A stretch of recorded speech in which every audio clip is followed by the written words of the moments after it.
Bismillahirrahmanirrahim. Assalamualaikum warahmatullahi wabarakatuh. Alhamdulillah wa syukurillah.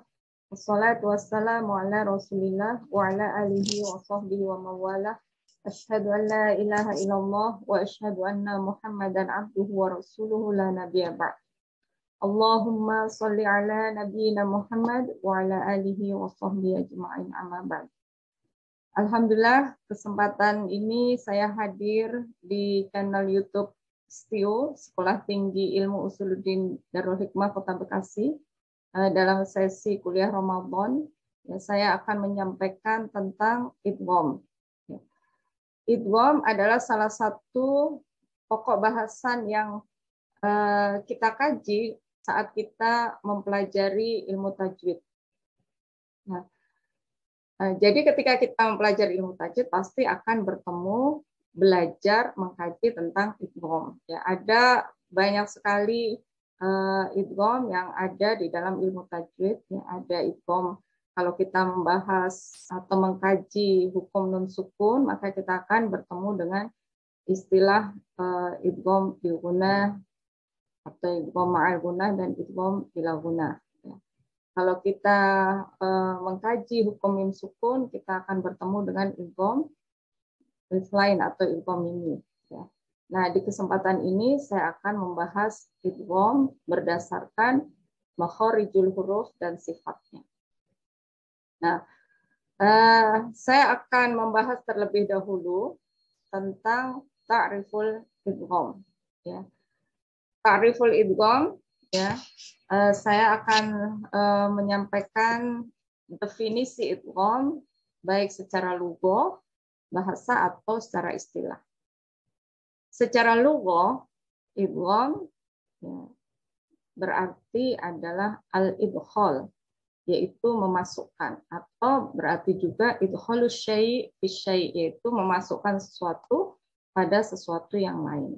Nah, secara istilah ada beberapa definisi idgham yang di kesempatan ini yang saya kutip adalah definisi idgham menurut Syekh Muhammad Maki Nasr dalam kitab Nihaya Al-Qaul Al-Mufid. Menurut beliau, definisi idgham berdasarkan makharijul huruf dan sifatnya adalah khaltul harfain, yaitu bercampurnya dua huruf al-mutamathilan yang sama, awil mutaqarriban atau yang berdekatan, awil mutajanisa atau yang sejenis. Wa idkhalu yartafi'ul lisanu ahadihima fil akhar. Dan kemudian dua huruf yang sama dan dua huruf berdekatan yang bertemu, dua huruf yang bertemu bercampur dan yang sama berdekatan atau yang sejenis ini kemudian dimasukkan salah satunya ke huruf yang lain. Fayasirani harfan wahidan musyaddadan. Dan sehingga kemudian huruf tersebut menjadi satu huruf yang bertasydid.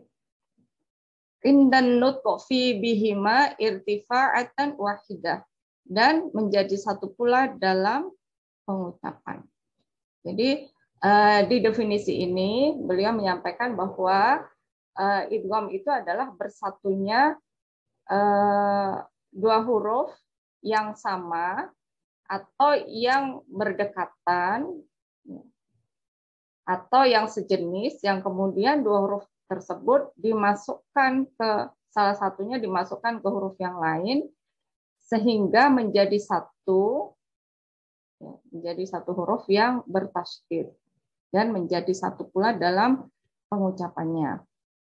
Nah, di definisi ini kita dapati ada tiga istilah yang beliau sampaikan, yaitu al-mutamatsilain, al-mutaqarriban, dan al-mutajanisain. Nah, tiga istilah inilah yang kemudian menjadi bahasan dalam pembagian idgham. Ya. Nah, kalau kita membahas pembagian idgham, aqsamul idgham, maka idgham itu dibagi dalam tiga bagian. Ya. Yang pertama adalah al-mutamatsilain, al-mutajanisain, dan al-mutaqarriban. Nah, ini adalah pembagian idgham, ya, idgham mutamatsilain, mutajanisain, dan juga idgham mutaqarribain.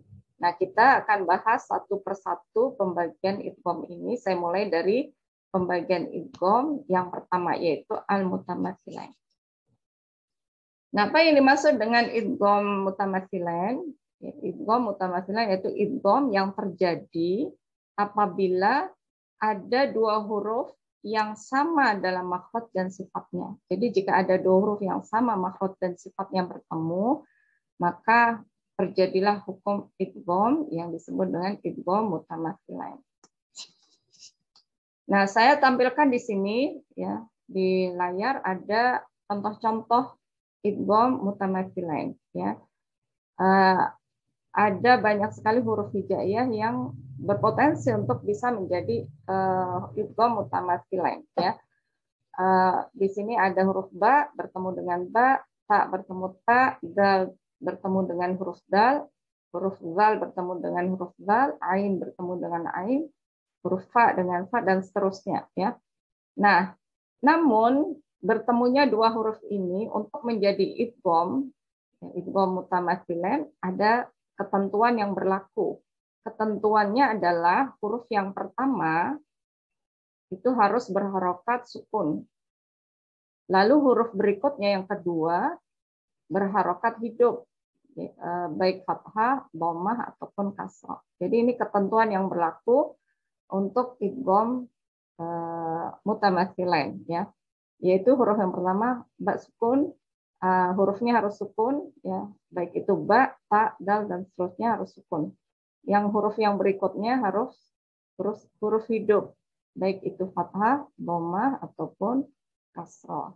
Nah, dalam tayangan ini saya mengambil contoh untuk huruf ba di dalam Al-Qur'an, yaitu Quran surah Asy-Syu'ara ayat 63 ya. Di dalam Quran surah Asy-Syu'ara ayat 63 terdapat dua huruf ba yang bertemu. Ada ba sukun yang huruf pertamanya, kemudian ba berharokat kasrah. Nah, cara membacanya, ba yang pertama dileburkan atau dimasukkan ke ba yang kedua, lalu ba yang kedua ditasydid. Jadi sekali lagi saya ulang cara membacanya. Ba yang pertama yang berharokat sukun dimasukkan ke huruf berikutnya yang berharokat, di sini berharokat kasrah, lalu huruf ini yang ba kasrah ini ditasydidkan. Jadi membacanya anil rib bi'asakal bah ya. Anil rib bi'asakal bah ya. Ini ditasydidkan ba yang keduanya. Begitu juga dengan huruf-huruf yang lain jika ada kasus yang serupa, yaitu huruf pertamanya sukun, huruf keduanya berharokat, kasrah atau fathah atau dhammah ya. Nah, di huruf-huruf selanjutnya cara bacanya sama, huruf pertama dimasukkan ke huruf yang kedua, huruf kedua lalu ditasydidkan. Nah, insya Allah untuk pembahasan ini yaitu idgham mutamatsilain mudah sekali ya. Saya yakin mudah untuk dipahami dan dipraktekkan. Selanjutnya masuk pada pembahasan atau pembagian yang kedua dari idgham, yaitu idgham mutajanisain. Idgham mutajanisain adalah idgham yang terjadi apabila dua huruf yang sama makhrajnya bertemu namun berbeda sifat.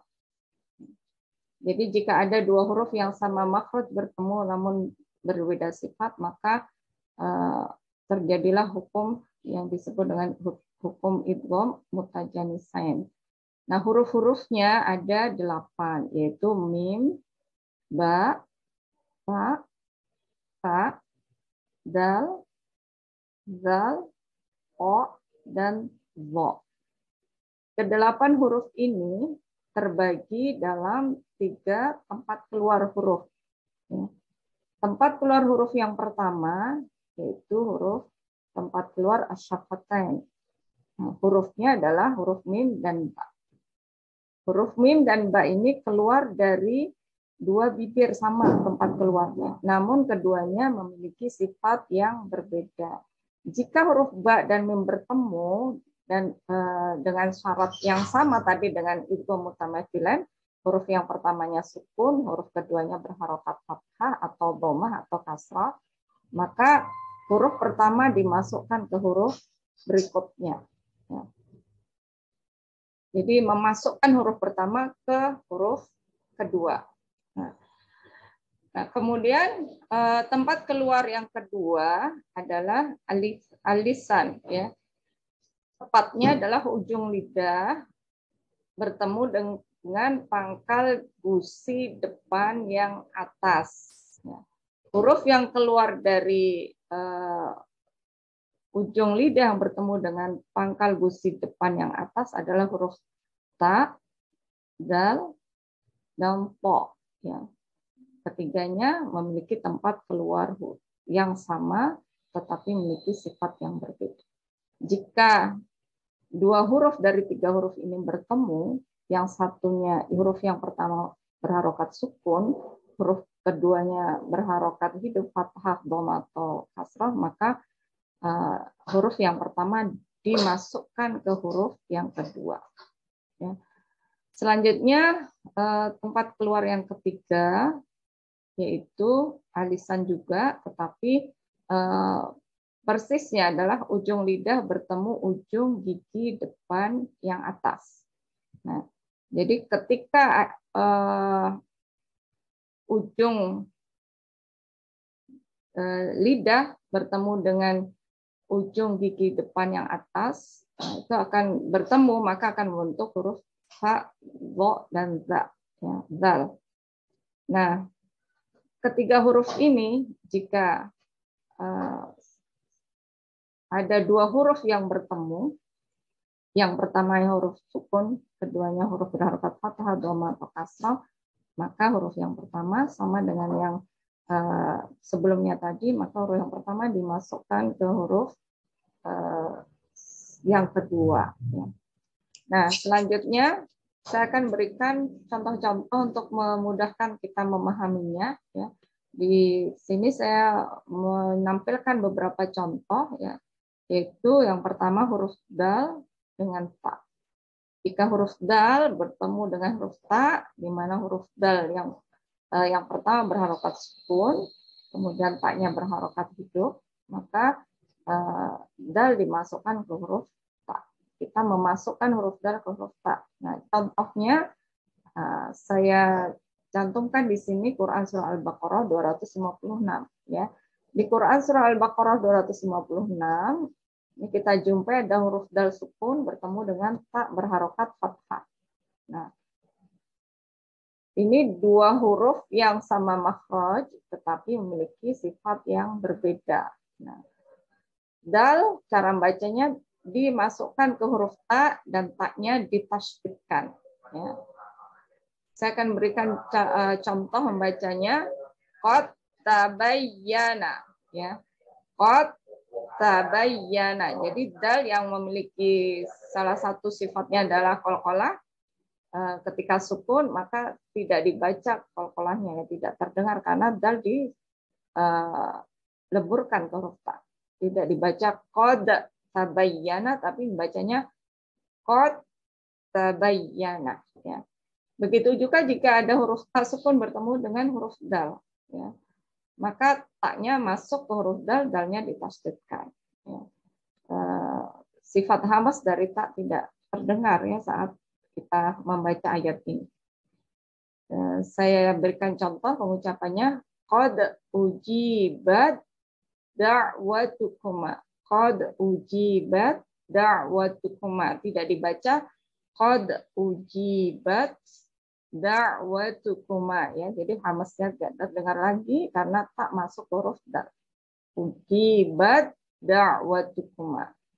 Nah, selanjutnya contoh yang ketiga, zal sukun bertemu dengan huruf wa, ya. Cara bacanya walau annahum il-walamu. Jadi langsung masuk ke huruf wa yang memiliki sifat, salah satunya sifat isti'ala, ya. Bukan il-walamu, ya. Walau annahum il-walamu. Dalnya tidak dibaca. Jadi langsung masuk ke huruf dha. Idzalamu, ya. Contoh yang keempat, tak sukun bertemu dengan huruf po. Ya. Membacanya waqala ta'ifatun. Tidak dibaca waqalat ta'ifatun, ya. Tidak dibaca, taknya tidak terbaca. Waqalat, ya, itu keliru. Jadi bacanya langsung ke huruf ta. Waqalat ta'ifatun.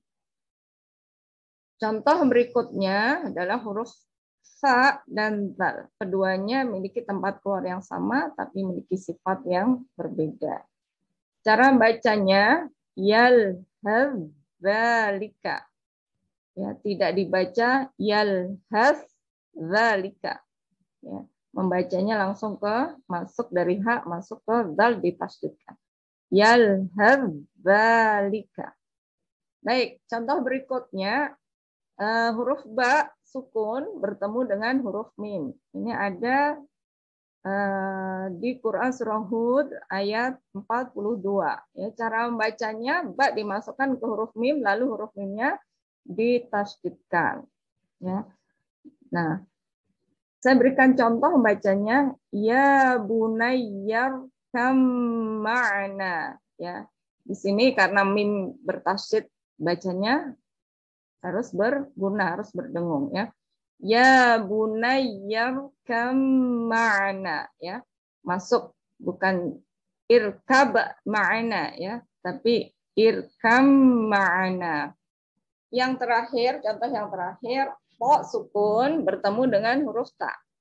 Ya. Po sukun, nah di sini huruf yang depan memiliki salah satu sifatnya isti'ala. Nah, saat membaca ini di Quran surah Al-Maidah ayat 28 ini contohnya saya ambilkan dari Al-Maidah 28. Istilahnya masih kita munculkan, adapun qalqalahnya tidak. Ya. Jadi toknya saat membaca ayat ini sifat istilahnya tetap dimunculkan, ya. Basauta, ya. Basauta, basauta, ya. Berbeda dengan huruf-huruf sebelumnya yang langsung masuk ke sini, ya, sifat dan makhrajnya langsung masuk ke sini, sementara untuk kasus yang ini sifat huruf ta masih dimunculkan, ya, tidak dibaca basatta, ya, tidak dibaca basalta, ya, tapi basalta, basalta, ya. Demikian contoh dari idgham mutajanisain. Selanjutnya pembagian yang ketiga yaitu idgham mutaqaribain. Yang dimaksud idgham mutaqaribain adalah idgham yang terjadi apabila dua huruf yang makhraj dan sifatnya berdekatan. Jadi jika ada dua huruf bertemu di mana makhraj dan sifatnya berdekatan, maka disebut dengan idgham mutaqaribain.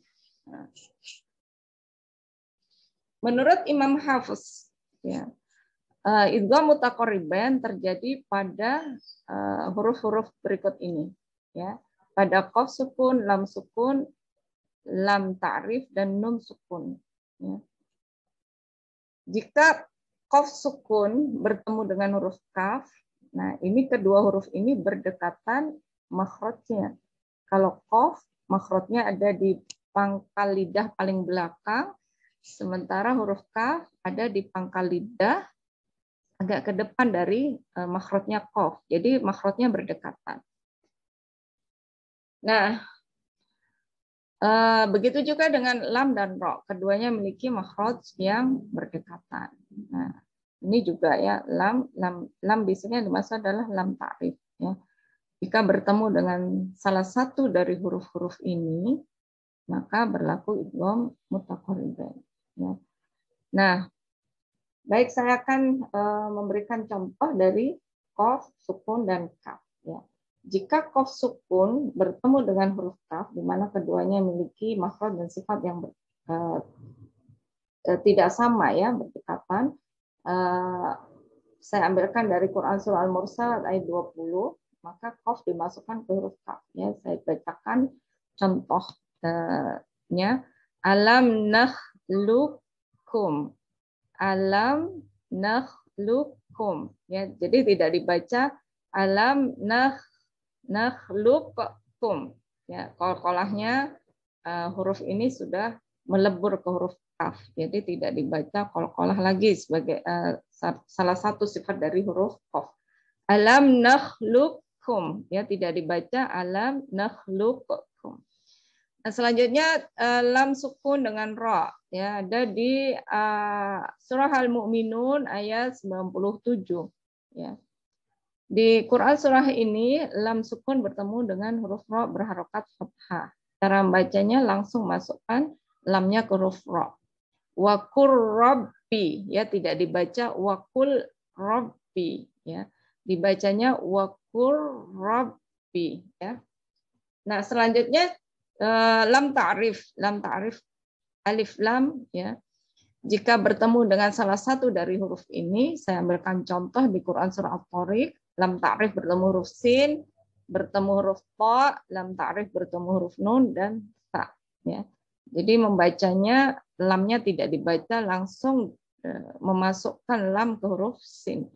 Was-samaa'i wat-tariq wan najmu tsaqib, ya. Nah, ini juga dikenal dengan istilah alif lam syamsiyah.